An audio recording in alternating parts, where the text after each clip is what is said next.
Esta é Viena.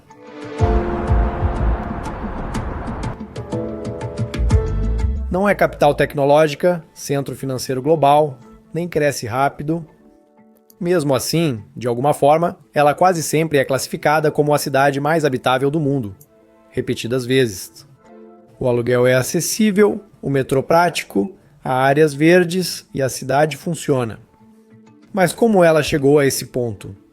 Como uma cidade que perdeu seu império e ficou isolada, na Guerra Fria virou modelo global de vida urbana? Bem, a resposta não começa com a arquitetura moderna ou com o marketing de cidade inteligente. Ela começa com um experimento político de mais de um século. Deixe-me explicar. Por quase 500 anos, Viena foi a capital de um império, primeiro do Sacro Império Romano-Germânico e depois do Austro-Húngaro. Com isso vieram séculos de riqueza, poder político e investimento cultural. A nobreza foi essencial na formação da cidade.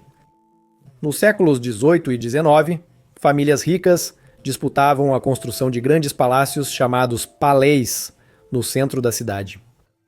Muitos desses edifícios ainda estão de pé hoje. Alguns se tornaram museus, outros se transformaram em escritórios ou lojas de luxo. Em 1857, o imperador Francisco José fez uma ordem ambiciosa. Ele mandou demolir as muralhas medievais de Viena. Já eram militarmente inúteis e barravam a expansão radial. A cidade construiu algo novo em seu lugar. Um amplo e circular boulevard chamado Ringstrasse. A ideia era mostrar a modernização e a força política do Império Austro-Húngaro. Na Ringstrasse, ergueram edifícios monumentais de estilos históricos variados. Havia a Ópera Estatal, o Parlamento, a Universidade de Viena e o Museu de Belas Artes. Foi um dos maiores projetos de planejamento urbano da Europa. A maioria desses prédios ainda está de pé hoje em dia. E como também são pontos turísticos, a Ringstrasse continua sendo uma peça central da identidade de Viena. Esse núcleo monumental rapidamente virou o centro da nova fase de expansão e crescimento. Uma fase que remodelou os distritos externos de Viena durante a Gründerzeit, trazendo nova lógica urbana. Empreiteiros privados, diante da demanda crescente, construíram blocos habitacionais uniformes nos distritos além da Ringstrasse, seguindo um padrão arquitetônico claro. A maioria tinha 5 andares. Era construída em torno de pátios centrais e projetada para acomodar tanto a vida residencial quanto comercial. Embora especulativa por natureza, essa expansão definiu grande parte da estrutura atual da cidade. Poucas décadas depois, o império que construiu tudo havia sumido. Em 1918, o Império Austro-Húngaro colapsou e a monarquia terminou. Viena, antes capital de um império com mais de 50 milhões de habitantes, tornou-se a capital da pequena República da Áustria, com apenas 6,5 milhões de pessoas. Viena tornou-se grande demais para sua função, com poucos recursos e economicamente isolada de antigos territórios imperiais de onde dependia para alimentos, carvão e comércio. Dezenas de milhares de austríacos étnicos que viviam nesses territórios retornaram para Viena, muitas vezes sem nada. A habitação ficou superlotada, a tuberculose se espalhava e mais de 80 mil pessoas estavam sem moradia. Em 1919, apenas um ano após o colapso, Viena realizou suas primeiras eleições municipais democráticas, vencidas pelo Partido Social Democrata dos Trabalhadores, que assumiu o governo da cidade. 3 anos depois, algo notável aconteceu. Viena foi separada da Baixa Áustria por grandes diferenças políticas e tornou-se cidade e província federal, como ocorre hoje com Berlim ou Washington. Distrito de Colômbia. Assim, ela passou a aprovar leis, arrecadar impostos e controlar políticas. O novo governo aproveitou a chance de reconstruir a cidade. Isso marcou o início do que ficaria conhecido como Viena Vermelha, um período de reformas social-democratas que transformou tudo. Entre 1925 e 1934, eles construíram mais de 60 mil novos apartamentos, lançando as bases para um dos programas de habitação social mais ambiciosos da Europa. Esses eram os Gemeindebauten, grandes blocos residenciais para famílias da classe trabalhadora. Eram organizados em pátios abertos, próximos a serviços essenciais. Eles tinham água encanada e aquecimento central, características que muitas casas particulares ainda não tinham na época. O mais famoso é o Karl Marx Hof. Ele se estende por mais de 1 quilômetro e abriga mais de 1.300 apartamentos, tornando-se um dos edifícios residenciais mais longos do mundo. Isso foi financiado por impostos progressivos especiais. Bens de luxo, contratação de empregados e hotéis caros tinham alíquotas mais altas. O aluguel era acessível e a moradia dada conforme necessidade. Famílias grandes e idosos tinham prioridade. A cidade também investiu em saúde e educação, criando clínicas, creches, banhos públicos e centros maternos em todos os distritos. O impacto se espalhou rapidamente.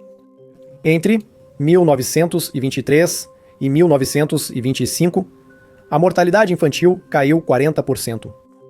Pela primeira vez, moradia estável e saúde pública não eram apenas para os ricos.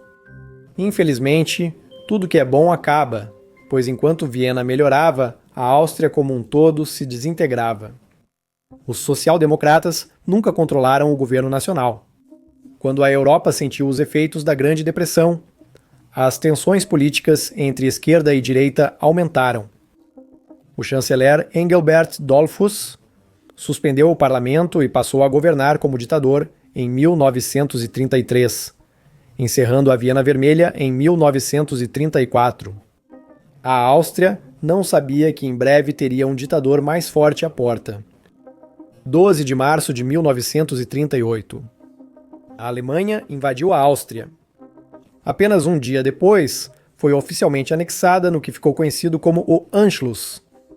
Viena imediatamente perdeu sua autonomia, antes de ser expandida para se tornar a Grande Viena, tornando-se a maior cidade da Alemanha em área. Obviamente, tudo o que aconteceu durante esse período na Áustria, e na verdade em toda a Europa, foi uma tragédia. Porém, Viena teve certa sorte no fim da guerra. Ela não foi arrasada, como Dresden ou Hamburgo, nem bombardeada com bombas incendiárias como Tóquio ou Londres. Viena, embora tenha sido palco de confrontos intensos, foi poupada do nível de destruição visto em muitas outras cidades europeias. A maioria dos imóveis residenciais do século XIX sobreviveu. A Ringstrasse e o traçado básico da cidade, inspirado na Viena Vermelha, permaneceram intactos. Mas a guerra deixou outra cicatriz. Após o término, Viena ficou em uma situação incomum.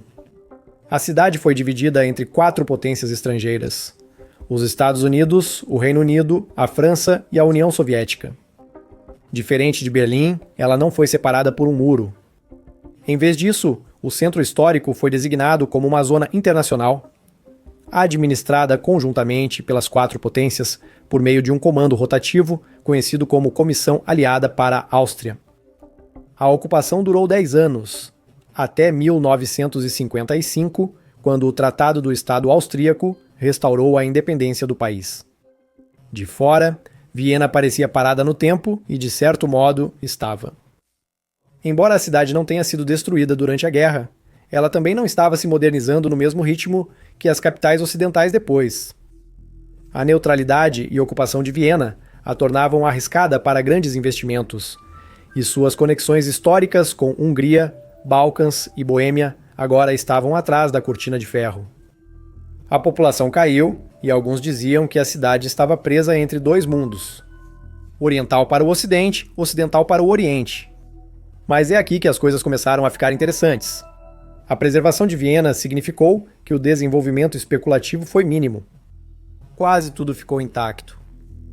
A pausa permitiu que urbanistas de Viena analisassem experiências de desenvolvimento urbano em outros lugares sem se comprometer.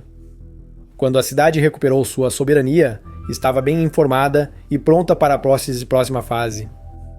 Os anos 60 foram uma década de transição para Viena, quando a cidade começou a se expandir para fora, com grandes conjuntos habitacionais como Grötzfeldsiedlung, lançou as bases para sua futura rede de metrô e se preparou para seu papel como centro diplomático com a Organização das Nações Unidas. A primeira linha moderna de metrô, a U-Bahn, foi inaugurada em 1978, ligando Karlsplatz a Riemannplatz. O transporte público de Viena é incrível, falarei sobre isso em breve. Quando a cortina de ferro caiu em 1989, Viena se transformou mais uma vez. Ela virou um portal para o leste, uma ponte, e ao contrário de Berlim, que precisou se reconstruir após ser dividida, Viena já estava pronta para avançar. A cidade cresceu em população, investimentos e visibilidade nos anos 90 e 2000, especialmente após a Áustria entrar na União Europeia em 1995. O mais impressionante é que Viena absorveu tudo isso sem causar crise habitacional, ao contrário de Berlim, onde os aluguéis dispararam após a reunificação. Ou em locais como Budapeste, onde estrangeiros rapidamente tiraram os moradores do centro. Viena conseguiu isso graças ao que já havia sido construído, sobretudo pelo estoque habitacional da Era da Viena Vermelha.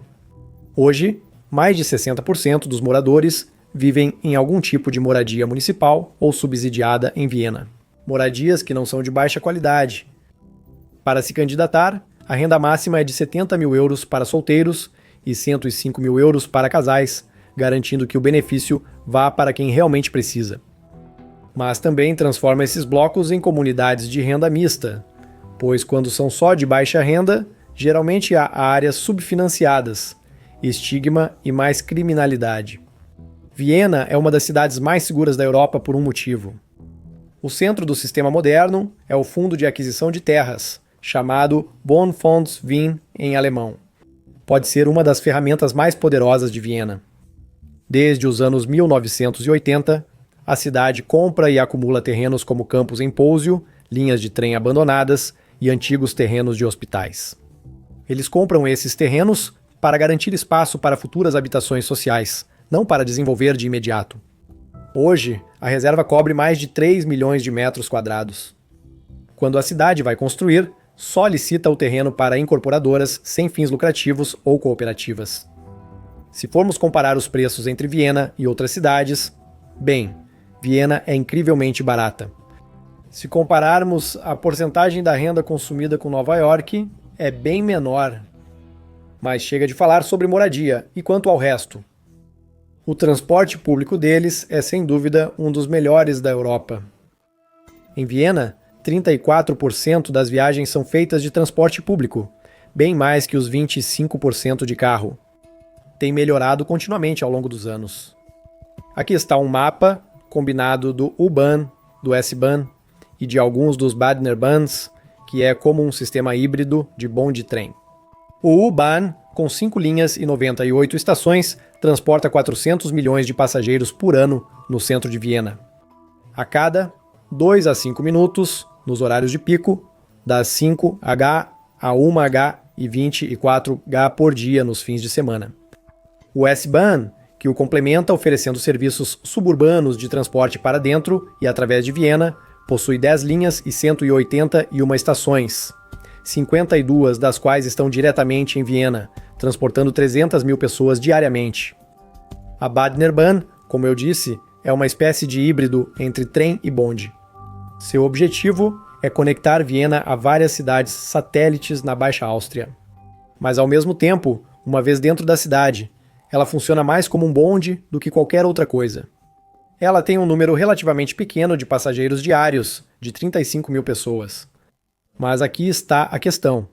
Embora ela possa funcionar como um bonde dentro da cidade, não é o verdadeiro serviço de bonde de Viena. Isso ainda é outra coisa, e muito mais grandiosa. Este é um mapa dos bondes de Viena. É enorme e basicamente preenche as lacunas das áreas que o U-Bahn não alcança. São roteados para cruzarem com ele o S-Bahn e linhas de ônibus. Silenciosos, com baixa emissão e elétricos, tornam Viena uma das cidades mais verdes do mundo. Com 30 rotas, são mais de 1.000 paradas e é a 8ª maior rede de bondes do mundo inteiro, transportando 300 e 900 milhões de pessoas anualmente. Com as 130 linhas de ônibus, quase 900 milhões de pessoas usam o transporte público de Viena por ano. Também vale a pena destacar a frase seguinte: um aumento de 7% em 2024 em comparação com o número de passageiros de 2023. Isso é enorme, considerando que isso significa que dezenas de milhões de pessoas a mais estão usando o serviço todos os anos. Em Viena, você quase sempre está a menos de 5 minutos de transporte público. Então, quanto custa usar? É aqui que as coisas ficam malucas. Em algumas cidades da Alemanha e da Áustria, incluindo Viena, eles têm algo chamado de bilhete de 365 euros, que, como você pode imaginar, é um passe anual, para usar todo o transporte público o quanto quiser, por 365 euros. Basicamente apenas €1 por dia. Você pode pagar 8 euros pelo passe diário ou 2,80 pelo bilhete único. É um dos sistemas de transporte público mais baratos de toda a Europa, considerando o tipo de cidade prestigiada que é. Depois, há a natureza de Viena. É sabido que áreas verdes e ambientes naturais impactam bastante o bem-estar mental e físico da população. E Viena também se destaca. Na verdade, ela já foi coroada como a cidade mais verde do mundo no passado, com cerca de metade da cidade dedicada a áreas verdes. Grande parte da Lobau, no Parque Nacional Donauauen, está dentro da cidade.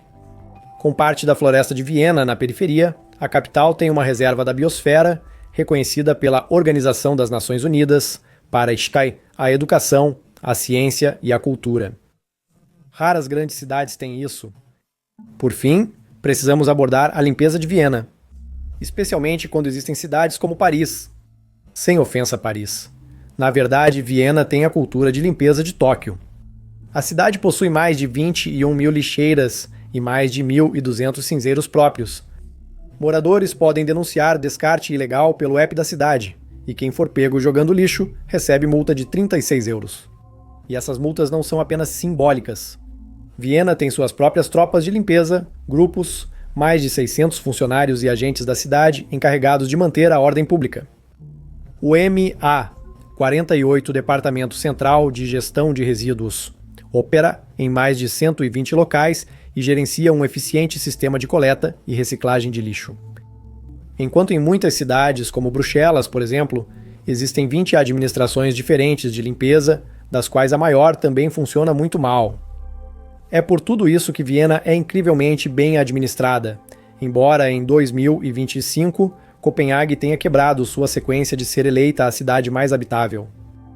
Quem sabe o que o futuro reserva para eles segundo esses rankings arbitrários? Obrigado por assistir.